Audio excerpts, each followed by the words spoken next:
D2 Chapter 4 Exercise 4A Practice now 7. Question number 1. Factorize each of the following expression completely. Part A. यहाँ हमारे पास जो expression given है तो इसके हमें फैक्टर्स बनाने हैं। इससे पहले हम क्या करते थे, जो क्वेश्चन हमने सॉल्व किए उसमें एक्सपेंड और सिंप्लीफाई था। तो जब हमारे पास क्वेश्चन पे हमने देखा कि जब हम एक्सपेंड बोलते हैं तो हमारे पास ब्रैकेट्स होते हैं क्वेश्चन में, जिसे हम आप मल्टीप्लाई करके ओपन करते हैं। और जब सिंप्लीफाई बोलते हैं तो हम क्या करते हैं, जो वेरिएबल सेम होते हैं उसको आपस में हम ऐड और सब्ट्रैक्शन करते हैं। अब यहाँ पर हमें फैक्टर्स बोले हैं, तो अगर हम देखें तो हमारे पास जो एक एक्सप्रेशन गिवन है वो एक ओपन एक्सप्रेशन है जिसमें कोई ब्रैकेट्स नहीं है।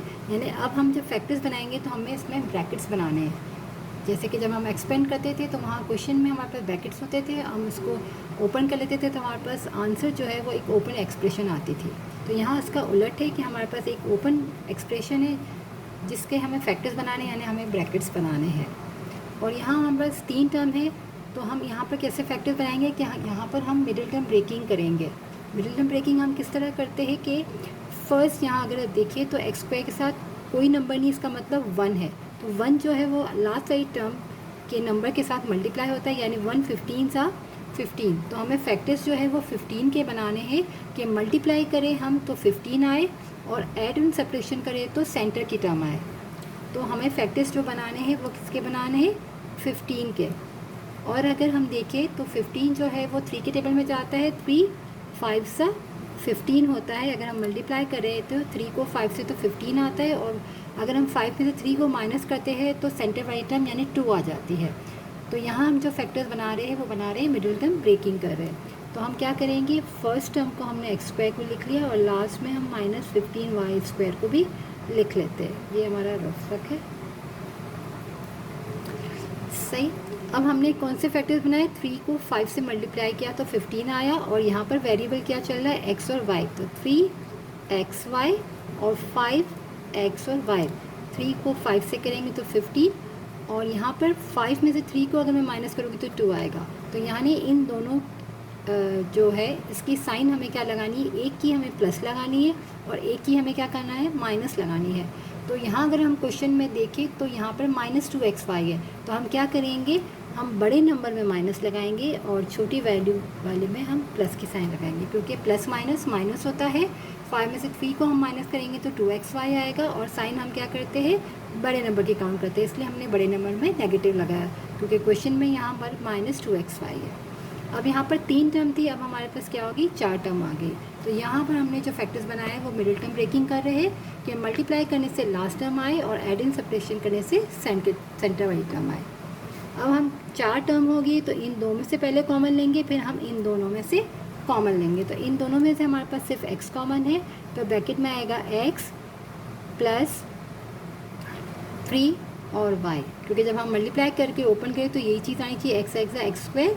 हमने यहाँ क्या किया, इन दो टर्म में से जो चीज़ कॉमन थी, x कॉमन था, इसको हमने ले लिया। अब इन दोनों टर्म में से यहाँ हम माइनस कॉमन लेंगे, 5 कॉमन लेंगे और y कॉमन लेंगे। तो यहाँ हमारे पास क्या बचा, सिर्फ x। और जब माइनस साइन कॉमन लेते हैं हम लोग तो यहाँ वाली साइन चेंज हो जाती है, क्योंकि ये हमारी जाएगी प्लस। जब हम इसको अगर ओपन करें तो माइनस प्लस माइनस, और 5 3 सा 15 और y। सबसे पहले हमने क्या किया, यहाँ पर हमने मिडिल टर्म ब्रेकिंग की, मल्टीप्लाई करने से लास्ट टर्म आए और ऐड और सब्ट्रैक्शन करने से सेंटर की टर्म। तो 3 टर्म से ये 4 टर्म आ गई, और 4 टर्म में से हम किस तरह से फैक्टर्स बनाते हैं कि इन दो में से कॉमन लेते हैं और फिर हम इन दोनों में से कॉमन लेते हैं। अब हमारे पास देखिए तो यहाँ पर ये दोनों मल्टीप्लाई हो रहे हैं और ये दोनों मल्टीप्लाई हो रहे हैं, तो 2 टर्म है। अब हमारे पास 2 टर्म आ गई, इन दोनों टर्म में से x + 3y और x + 3y जो है कॉमन है, तो हम यहाँ लिखेंगे x + 3y हमने कॉमन ले लिया और ब्रैकेट बनाया। तो इन दोनों टर्म में से x + 3y कॉमन आ गया, यहाँ बचा x, वो हम लिखेंगे यहाँ, और यहाँ पर हमारा बचा -5y आंसर। Part B. अब पार्ट बी में हमारे पास, यहाँ तो पार्ट ए में हमारे पास स्टार्टिंग में कोई नंबर नहीं था, तो 1 था, तो 1 15 से मल्टीप्लाई हुआ, तो हमने 15 के ही फैक्टर बनाए। अब यहाँ हमारे पास स्टार्टिंग में 6 है, तो जब 6 5 से मल्टीप्लाई होगा तो 6 5 से हमारे पास 30 बनेगा। हमें जो है फैक्टर्स 30 के बनाने हैं। तो हम क्या करते हैं, सबसे पहले यहाँ पर फैक्टर्स बना लेते हैं। 30 जो है वो 2 15 आ जाएगा, फिर 3 5 15 और 5 1 5। अब यहाँ से हम ऐसा चेक करते हैं कि 11x हमारा आ जाए। तो अगर मैं 3 2 6 और 5 ले लूँ तो 6 5 हमारा हो गया 30, और 6 और 5 को अगर मैं ऐड करूँ तो 11। तो हम क्या करते हैं, फर्स्ट टर्म और ये लास्ट वाली टर्म हमने लिख ली। यहाँ हमारे पास वेरिएबल में क्या है, एक्स वाई, तो 6xy 5x और y, और इन दोनों को मैं आपस में क्या करूँ, ऐड करूँगी तो 11 बनेगा, और यहाँ साइन प्लस है तो दोनों साइन क्या लगाऊंगी, प्लस की, प्लस प्लस प्लस, 6 और 5 11। तो यहाँ हमने फैक्टर्स बना लिए, मिडिल टर्म ब्रेक कर लिया, क्योंकि यहाँ 6 को 5 से मल्टीप्लाई करेंगे तो 30 आया। अब क्या करेंगे, 4 टर्म हो गई तो इन दो में से कॉमन लेंगे और हम इन दोनों में से, तो यहाँ से कॉमन लूँगी तो 6 और x, तो यहाँ बचा x प्लस y, और इन दोनों में से कॉमन लिया तो हमने लिखा +5 और y, तो ब्रैकेट में बचा x प्लस y। ये दोनों ब्रैकेट्स हमारे सेम आने चाहिए। यहाँ पर भी अगर हम देखें, जब हम कॉमन लेते हैं, अगर हमने दोनों सेम ब्रैकेट्स आए तो हमारे यहाँ पर जो है वो फैक्टर सही बने। अगर यहाँ पर अगर साइन की गड़बड़ है तो हो सकता है हमने यहाँ पर कोई गलती कर दी होगी। तो जब ये दोनों ब्रैकेट सेम आते हैं तो हम क्या करते हैं, एक कॉमन लेते हैं और फिर इन दोनों को मर्ज कर देते हैं। सेम इसी तरह यहाँ पर भी ये दोनों ब्रैकेट सेम आ गए हैं, इसका मतलब हमने फैक्टर 6 5 30 और 6 और 5 को हमने ऐड किया तो 11 बना। अब ये दो टर्म हो गई, एक टर्म पूरी ये है और एक टर्म पूरी ये है, तो इन दोनों में x प्लस वाई कॉमन है तो हमने लिखा x प्लस वाई कॉमन ले लिया, और यहाँ पर क्या बचा 6x और यहाँ बचा +5y आंसर। आप ये भी बोल सकते हो कि ये दोनों सेम ब्रैकेट है, उसको हमने वन टाइम लिख लिया और इन दोनों को हमने मर्ज कर लिया। Question number 2। क्वेश्चन नंबर 2 में भी हमें फैक्टर बनाने हैं। यहाँ पर एक एक्सप्रेशन गिवन है 3x² माइनस 14xy प्लस 16, तो यहाँ भी हम इसके फैक्टर्स बना लेते हैं।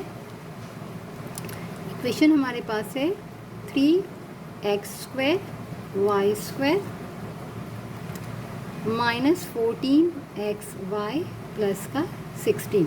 अब यहाँ पर 3 और 16 है, 3 को मैं जब 16 से मल्टीप्लाई कर लूँगी तो मेरे पास आ जाएगा यहाँ पर 48। तो हम यहाँ पर जो है वो फैक्टर्स 48 के बनाएंगे। तो मैं यहाँ पर यहाँ बना लेते हैं हम 48 के पहले हम क्या करेंगे, फैक्टर्स निकाल लेते हैं। 2 2 4, 2 4 8, 2 1 2, 2 2 4,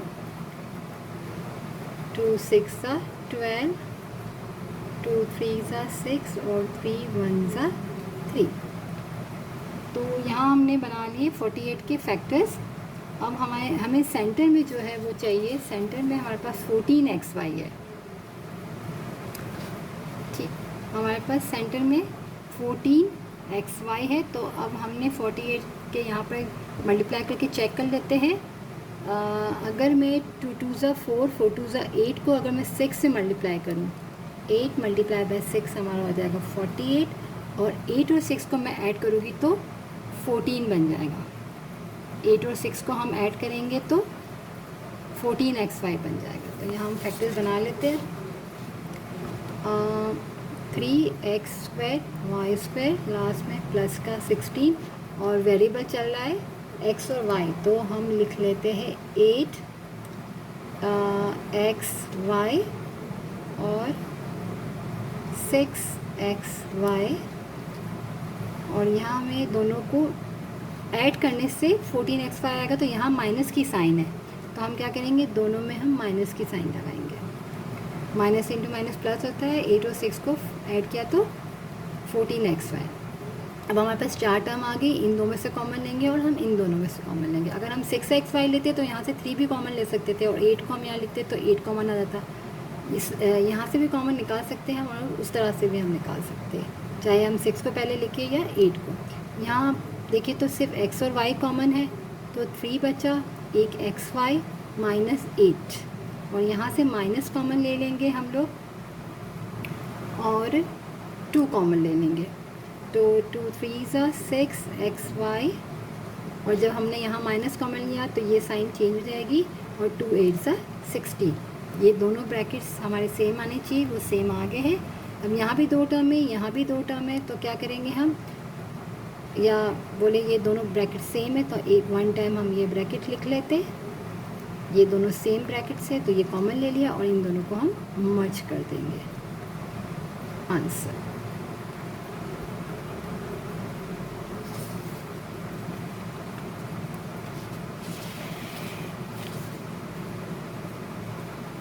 ए पार्ट, बी पार्ट और क्वेश्चन नंबर 2। इसके जो हमने फैक्टर्स बनाए थे वो 3 को हमने 16 से मल्टीप्लाई किया तो 48 और हमने इसके फैक्टर्स बनाए तो 8 को 6 से मल्टीप्लाई किया तो 48, 8 और 6 को हमने ऐड किया तो 14x आंसर।